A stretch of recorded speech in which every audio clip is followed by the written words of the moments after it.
नमस्कार। First India के खास कार्यक्रम आमने सामने में आपका स्वागत है। Guinness book of world records के कई रिकॉर्ड तो आपने सुने होंगे, लेकिन हाल ही में देश में एक ऐसा रिकॉर्ड बना जिसको लेकर राजनीतिक क्षेत्र में हलचल सी मची हुई है, बहस छिड़ गई है, चर्चा हो रही है। भारतीय जनता पार्टी दुनिया की सबसे बड़ी पार्टी बन गई है, यानी कि डिजिटल मेंबरशिप के जरिए दुनिया में सबसे बड़ी सदस्य संख्या आज भारतीय जनता पार्टी की है। आखिर में ये कारनामा कैसे हुआ? क्या ये कारनामा पार्टी को आगे ले जाएगा? इन सब पर बातचीत के लिए आज हमारे साथ हैं राजस्थान भाजपा के महामंत्री और राजस्थान में सदस्यता अभियान के प्रमुख नारायण पचेरिया। नारायण जी, बहुत बहुत बधाई हो आपके इस वर्ल्ड रिकॉर्ड बनाने वाली पार्टी के लिए। धन्यवाद। आखिर में ये रिकॉर्ड बना कैसे? क्या ये रिकॉर्ड दूसरे रिकॉर्डों की तरह हवा हवाई है या कुछ इसमें ठोस बात भी है? देखिए, अब देश के अंदर जो कुछ भी होगा वो निश्चित तौर पर ठोस ही होगा। इस देश की जनता ने, और जब 17 करोड़ वोट देकर 17 करोड़ वोट हमें मिले, आदरणीय नरेंद्र भाई मोदी को देश का प्रधानमंत्री बनाया और भारतीय जनता पार्टी को लाइक किया, पसंद किया। जब साथ जुड़े तो एक कार्य योजना बनी। हमारे राष्ट्रीय अध्यक्ष अमित शाह जी ने और नरेंद्र भाई मोदी ने और पूरी राष्ट्रीय नेतृत्व में बैठ करके तय किया कि जब हम चाहते हैं कि भारत दुनिया में नंबर 1 हो, इस भारत माता को जगत गुरु के उस उच्च सिंहासन पर आरूढ़ करने की एक जो मन में कल्पना भावना थी, उसको लेकर पंडित दीनदयाल उपाध्याय जी का जो सपना था उसको साकार करना था। क्योंकि मैं सीधा और मेरे पास दायित्व है, दिल्ली की मीटिंगों में बैठता हूँ, सारी रचना जब मैंने देखी तो मैं सही कह रहा हूँ कि मन में बहुत प्रसन्नता हुई। दीनदयाल जी कहते थे कि जो हमारा मतदाता आज है, कल भारतीय जनता पार्टी का सदस्य बने, परसों यानी आगे चलकर भाजपा का कार्यकर्ता भी बन जाए। पर यही सवाल उठता है, देखिए आखिर में इस डिजिटल मेंबरशिप के जरिए आपने सदस्य तो बना लिए, वो पार्टी की विचारधारा को मानने वाले हैं या नहीं, पार्टी की रीति नीतियों से संतुष्ट है या नहीं, लेकिन वो आपके मेंबर बन गए हैं। क्या ये बड़ा सवाल खड़े नहीं करता कि आपकी पार्टी की रीति नीतियों से, आपकी विचारधारा से सहमत नहीं होते हुए भी डिजिटल केवल एक नंबर के जरिए उनको मेंबर बना दिया गया है? ये सवाल नहीं खड़े करता? बिल्कुल प्रश्न नहीं उठता। हमारे पास शिकायतें ये आती थी कि साहब आपकी मेंबरशिप में पारदर्शिता नहीं है, आपकी मेंबरशिप के माध्यम से कई ऐसे लोग जो अपनी इच्छा से और संगठन पर कब्जा करना, यानी खुद ने अपने सदस्य बनाए, अध्यक्ष खुद बन गए, इस प्रकार की घटनाएं भी और कई तरह की शिकायतें थी। मैं ये सोचता हूं जब दुनिया इस गति से चल रही है कि बिल्कुल नई टेक्नोलॉजी उसका उपयोग किया जाए। और तो और इस दुनिया के अंदर चाइना की जो पार्टी नंबर 1 पर थी, 7 करोड़ 60 लाख मेंबरशिप थी, भाजपा ने तय किया था, आदरणीय मोदी जी अमित शाह जी ने कहा कि इस देश में 10 करोड़ सदस्य बनाकर हम नंबर 1 दुनिया की नारायण जी, बड़ा सवाल ये उठता है कि जो चीन की कम्युनिस्ट पार्टी है, वहाँ की सदस्यता का एक प्रोसेस है। वहाँ की सदस्यता को प्राप्त करने के लिए ही लंबे दौर गुजरते हैं। यहाँ तो एक झटके में आप मोबाइल के जरिए उसको सदस्य बना रहे हैं। क्या ये सवाल खड़े नहीं करता आखिर में भाजपा को कहते थे कि विचारधारा? देखिए जी, आजकल कोई व्यक्ति अपनी बिगर इच्छा के कोई काम करता नहीं। मोबाइल निकाला, नंबर डायल किया, 18002020 करके क्लिक किया, वो जब बाद में जब नंबर आया तो उस पर भी गौर करके वापस SMS भेजा। पर नारायण जी, यही सवाल है कि भले उसने इच्छा से किया हो, पर क्या आपको लगता नहीं है, क्योंकि आप तो जिस पृष्ठभूमि से आए हैं, संघ की पृष्ठभूमि से पार्टी में राजनीतिक क्षेत्र में आए हैं, क्या आपको लगता नहीं है कि विचारधारा विहीन लोगों के समूह को इकट्ठा करके पार्टी कहीं गलत दिशा में तो नहीं चली जाएगी? क्योंकि संगठन जो है भारतीय जनता पार्टी विचारधारा पे आधारित संगठन है, ऐसा कहा जाता है। इन प्रश्नों का जो उत्तर हमारे राष्ट्रीय अध्यक्ष ने दिया तो मैं सोचता हूं सारे लोग संतुष्ट थे। मैं थोड़ा सा आपके माध्यम से बताना चाहूंगा आम जनता को और कार्यकर्ताओं को कि ये मात्र कार्यक्रम सदस्य बनाने लेने तक सीमित नहीं है कि हमारे से 10 करोड़ हो गए तो बस वाहवाही होगी, पीठ थपथपाली का, हाँ हम बहुत बड़ी पार्टी बन गए, ऐसा नहीं है। अब जो हमारा अभी 1 तारीख से 1 मई से लेकर लगातार 3 महीने तक, और जिस प्रकार से भाजपा का हमारा अभी तक का, जैसे 13 लाख हम थे भाजपा के राजस्थान में, अभी 13 लाख कुछ हजार हम थे, 13 लाख की जगह हम राजस्थान के अंदर अभी 75 लाख हो गए। तो हमारे जो जिस क्षेत्र के जो लोग हैं, लिस्टें हमारी तैयार हो गई, क्योंकि सॉफ्टवेयर में हमारा ऐसा सिस्टम था बना हुआ कि उसके अंदर हर क्षेत्र वाइज बिल्कुल इवन देन बूथ तक पहुंचेगा। क्योंकि हमने बूथ तक हमने ये किया था कि आप अपने पोस्ट ऑफिस के पिन कोड नंबर भेजिए। उस पोस्ट ऑफिस का एक ऐसा नेटवर्क है इस देश के अंदर आज भी जी। कि उससे नीचे तक की सारी व्यवस्था क्लियर हो गई। अब हमारा कार्यकर्ता हमारी सरकार की उपलब्धियां प्लस भाजपा क्या है और इस देश में भारतीय जनता पार्टी क्यों है और पार्टियां भी तो बहुत है, मतलब ऐसा उनके कुछ education का काम शुरू हो जाएगा। बिल्कुल ये लेकर के महासंपर्क का अभियान चलेगा। और एक निवेदन और करूं, एक और अभियान चलाया है, ये तो हो गया हमारा साधारण कार्यकर्ता। अब उसके अंदर हमारा जो सक्रिय कार्यकर्ता का जो है वो काम हमने अभी शुरू कर दिया। सक्रिय कार्यकर्ता के अंदर 100 सदस्य जिस बंदे ने बनाए, वो तो कोई जबरदस्ती होते, मोबाइल से एक फॉर्मेट हमने जारी किया था, नेट पर भी था, व्यक्तिगत भी दिए थे, और ये कहा था कि जो सक्रिय सदस्य होगा वही कार्यकर्ता भारतीय जनता पार्टी का पदाधिकारी होगा, वही कार्यकर्ता आगे जाके टिकट लेने का हकदार पूरे होगा। देश में है या क्या पूरे देश में, पूरे देश में। देखिए जी, भाजपा का कुछ भी होता है तो राष्ट्रीय स्तर पर तय होता है, और तो और वहां निर्णय होने के पश्चात भारतीय जनता पार्टी पूरे देश में अगर बूथ पर भी कुछ होगा तो वो निर्णय राष्ट्रीय स्तर पर होगा। नारायण जी, एक बड़ा सवाल, क्योंकि राजस्थान को लेकर उठता है, आप क्योंकि सदस्यता अभियान के प्रमुख थे, शुरुआत में बड़ी झटके लगे, धीमी गति, काफ़ी शायद 25 लाख तक पहुंचने में आपको एक बार झटका लगा, फिर धीरे धीरे बढ़ते हुए, और कहते हैं कि सेंटर का बड़ा प्रेशर रहा, इसके चलते फिर पार्टी बाद में सक्रिय हुई। ये बात भी मैं मानता हूं कि शुरू में हमारी रफ्तार कम रही, उसके पीछे कारण सीधा सा ये था कि जैसे ही हमने अभियान शुरू किया हमारे स्थानीय निकायों के चुनाव आ गए, तो हमने उस चुनाव के अंदर हमारी पूरी शक्ति लगाई। जैसे उससे बाहर आए पंचायत के चुनाव आ गए, 515 प्रवासी कार्यकर्ता हमने निकाले पूरे राजस्थान के अंदर, क्योंकि 515 हमारे मंडल है, हर मंडल पर हमारा एक प्रवासी कार्यकर्ता, हर जिले पर प्रभारी नहीं प्रवासी। हकीकत में वो योजना हमारे इतनी काम आई, नीचे तक सारे हमारा संगठन सक्रिय हो गया और सदस्यता अभियान को बहुत ऊंचाइयां मिली, और हम उसकी परिणति है कि हम आज इस स्थिति में हैं। इसको लेकर बड़े आरोप, जो आलोचनाएं होने लगी हैं कि अब डिजिटल मेंबरशिप के बाद वर्चुअल नेताओं की तैयारी भी कर रही है भारतीय जनता पार्टी। अब जिस तरह से डिजिटल मेंबर हैं, सदस्य हैं पार्टी के, ऐसे ही वर्चुअल नेता, आभासी नेताओं को अब पार्टी खड़ा कर देगी। देखिए जी, जब हमने साफ कह दिया कि हमारा पार्टी का अगर कोई पार्षद भी चुना जाएगा तो वो भारतीय जनता पार्टी का सक्रिय सदस्य होगा, डिजिटल वो नहीं, जो साधारण सदस्य वो नहीं हो सकता।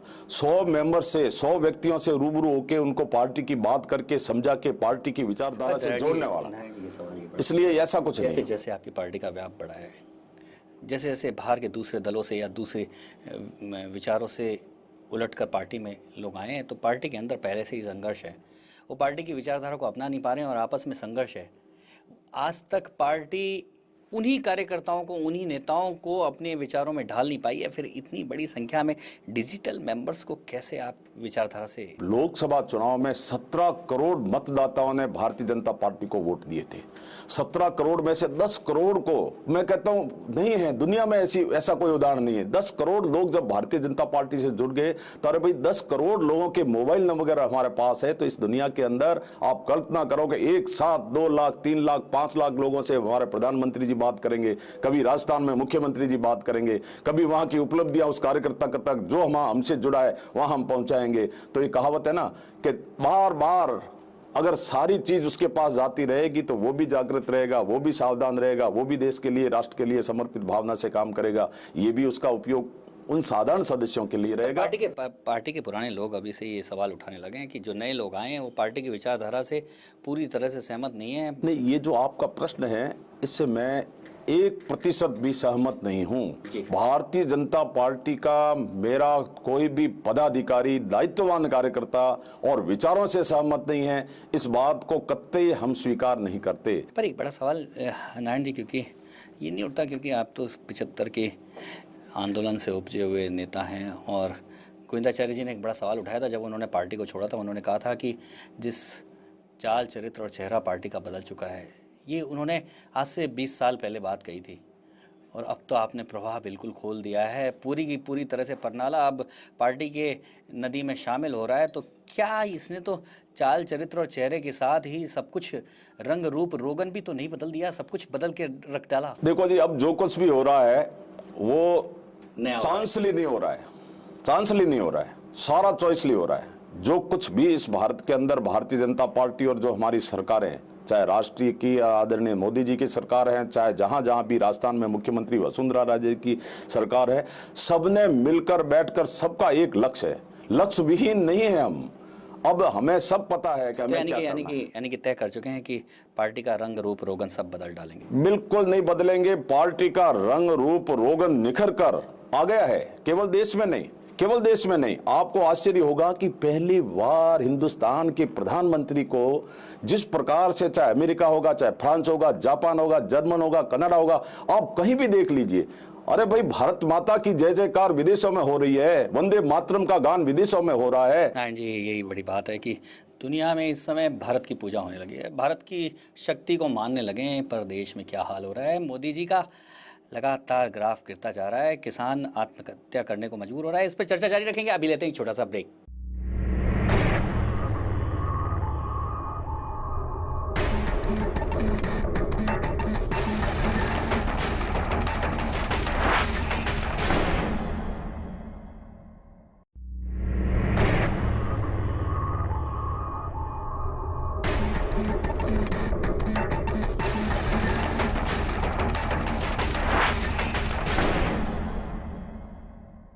ब्रेक के बाद आमने सामने में आपका एक बार फिर स्वागत है। आज हमारे साथ हैं भारतीय जनता पार्टी के वरिष्ठ नेता नारायण पचारिया। नारायण जी, बात हो रही थी कि आपने कहा निश्चित तौर पे दुनिया में मोदी जी अब दुनिया के नेता के तौर पे पूजे जाने लगे हैं, लेकिन जो नेतृत्व क्षमता और जिस मजबूती के लिए वो जाने जाते थे देश में, देश के लोग आज निराश हैं और कहने लगे हैं कि मोदी जी को क्या हो गया है। मोदी जी को लेकर के कोई किसी प्रकार की निराशा नहीं है। भारत के युवाओं की धड़कन कह दें, हर व्यक्ति को आशा की किरण अगर कहीं दिखती है तो मात्र मोदी जी में दिखती है। अरे एक एमएलए जब खाता खोलता था तो वहां कहते भैया पहले 2 विटनेस लाओ। मोदी ने कह दिया हिंदुस्तान के उस गरीब का खाता खोलो, नरेंद्र मोदी प्रधानमंत्री उसका विटनेस है। ये कोई कम बात है क्या? क्या ये नहीं किया कि सब्सिडी छोड़ो अभियान? मोदी जी ने एक शब्द कहा, 3 लाख 4 लाख लोगों ने सब्सिडी छोड़ दी। क्या पहली बार अटल पेंशन योजना लागू नहीं हुई? क्या उस किसानों को पेंशन देने की योजना नहीं हुई? क्या उस गरीब के लिए 2 लाख का बीमा नहीं हुआ है क्या? नारायण जी, बात बहुत अच्छी है कि ये सारी योजनाएं अब ज़मीन पे आएंगी, इसका सबको इंतज़ार है।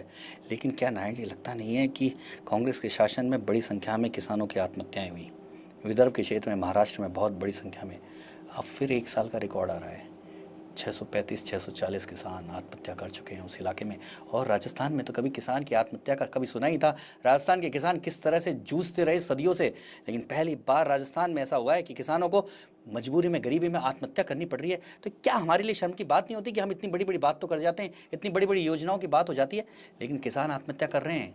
देखिए, जहाँ तक किसानों की समस्या का सवाल है, जो प्राकृतिक आपदा हुई, तो मैं आपको बता दूं, मैंने स्वयं ने जैसे ये हुई उसी दिन शून्यकाल के दौरान एक उठाया था। आपने अगर देखा हो तो टीवी में देखा होगा।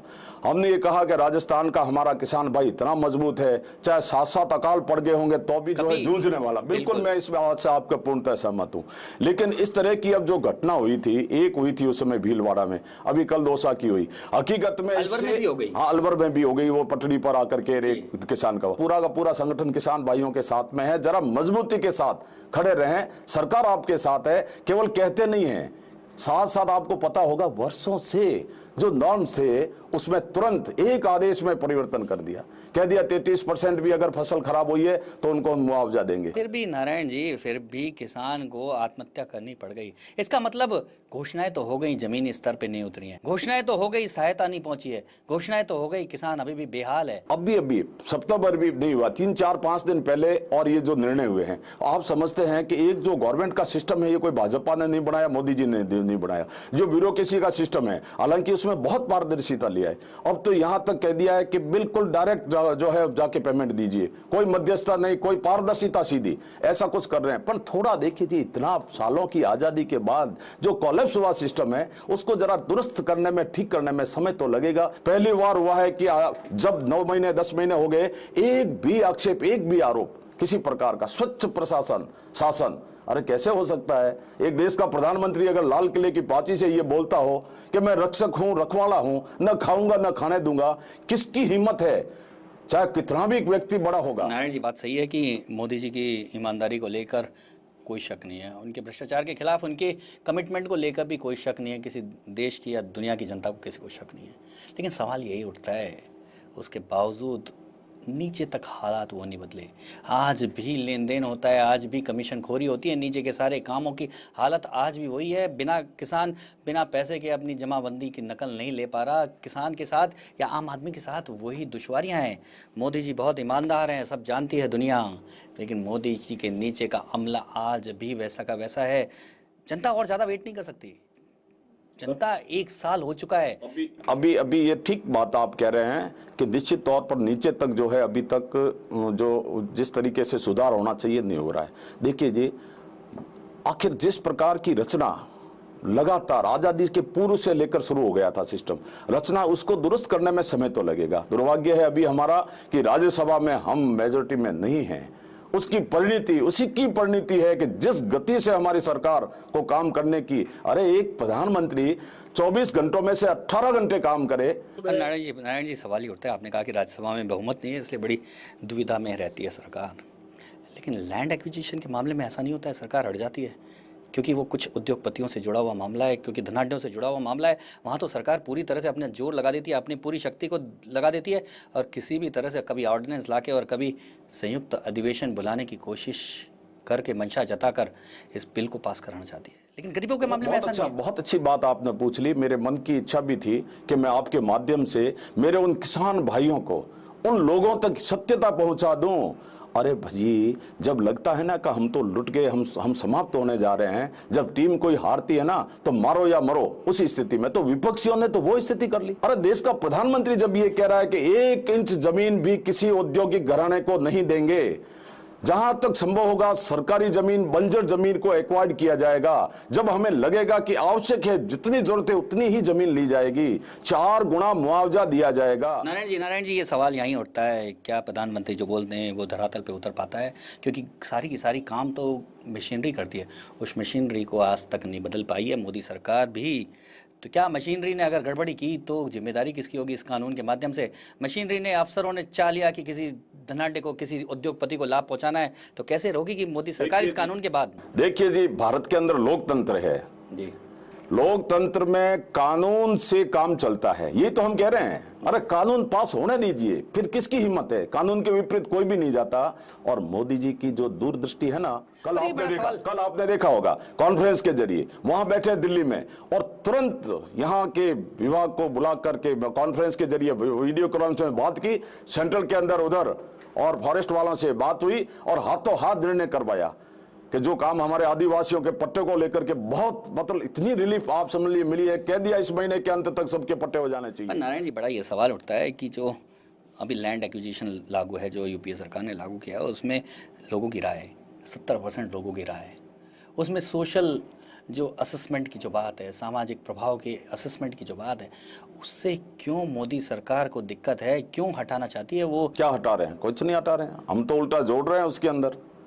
ये लैंड एक्विजिशन जो है एक्ट को अगर आप ध्यानपूर्वक देखेंगे, जन सहमति की धाराओं को हटा दिया गया है। उसमें कहा गया है कि जन सहमति की कोई जरूरत नहीं है। उसमें कहा गया है कि जो सामाजिक प्रभाव का जो असेसमेंट है वो भी अब जरूरत नहीं है। अब देखिए, आप बिल्कुल ठीक कह रहे हो।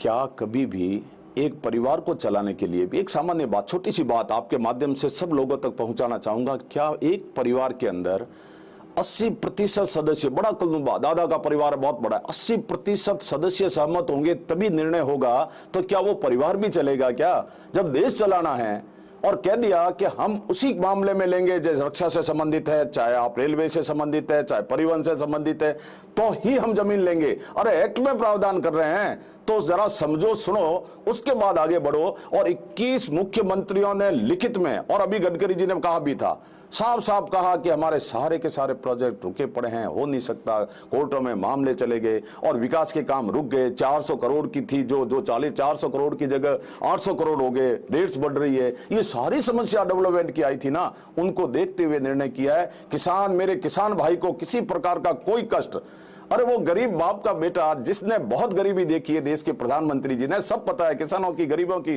बात को भली प्रकार से जानता है। अरे पीएम बनने के पहले, मैं आपको बताऊं, आपकी टीवी में बताया होगा, पीएम की शपथ लेने के पहले कहा था उसने कि ये सरकार गरीबों को समर्पित सरकार है। नारायण जी, वही बात उठती है कि गरीबी से निकले हुए प्रधानमंत्री उन्होंने देखा है किसानों को उजड़ते हुए, उन्होंने देखा है किस तरह से औद्योगिकरण के माध्यम से बेरोजगार हो गया किसान, सड़कों पर आ गया, शहर की सड़कों को नापने को मजबूर हो गया। आज उनके क्या हालात है कोई पूछने को तैयार नहीं है।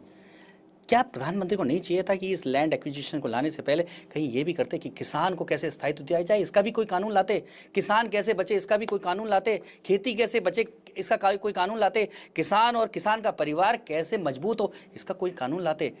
औद्योगिकरण के लिए लैंड एक्विजिशन का कानून लाने की इतनी जल्दबाजी दिखाई इस सरकार ने। क्या किसानों की मजबूती के लिए कोई कानून ला सकती थी ये सरकार, क्यों नहीं लाई?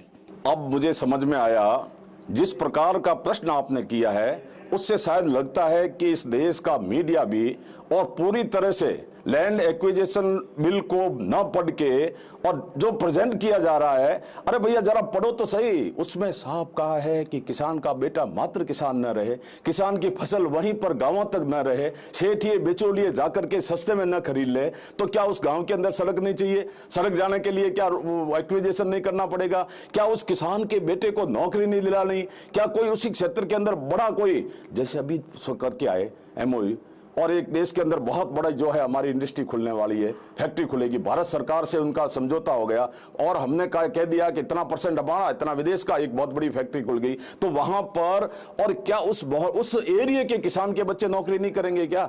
ये सारी बातें, अरे भाई नरेंद्र भाई मोदी जो तय करते हैं ना, केवल बोलते नहीं, करके दिखाया। गुजरात को जाकर के उठा के देख लीजिए। हित में जैसा आप दावा कर रहे हैं, फिर क्यों नहीं किसान सहमत है, क्यों नहीं आम जनता सहमत हो रही है? देखो जी, क्या कारण है? देखो मैं आपको कहूं, अभी आपने रैली देख ली, अरे हम भी तो विपक्ष में थे, यही मैदान था किसानों को लेकर, हमने भी 50 बार जो आंदोलन किए थे। क्या हालात थे?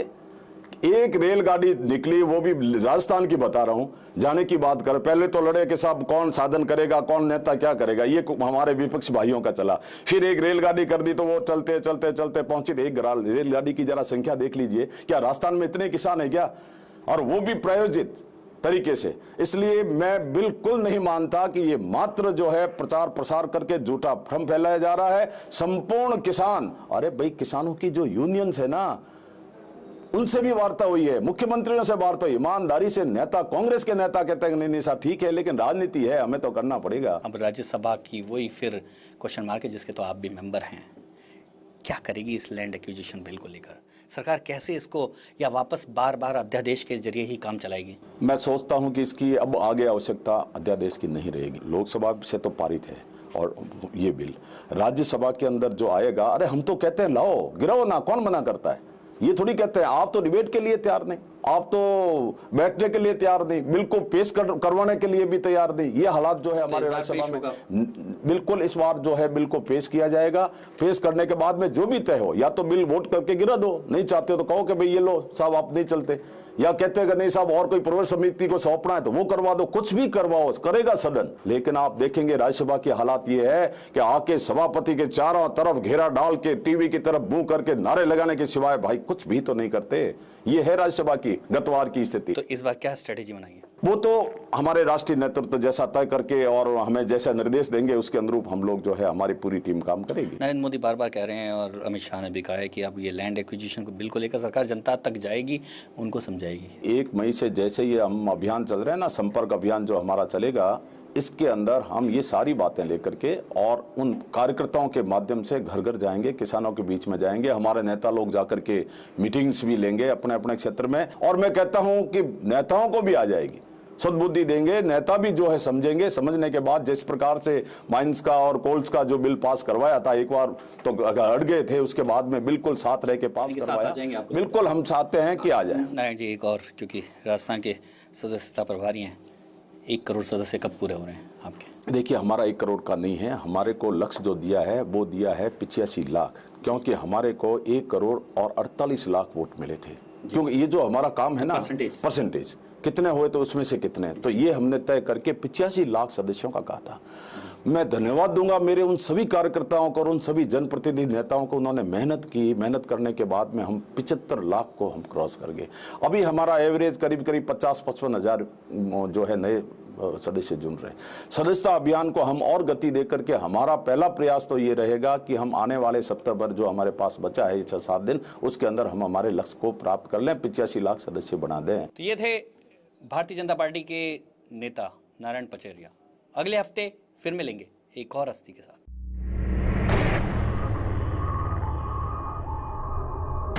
है।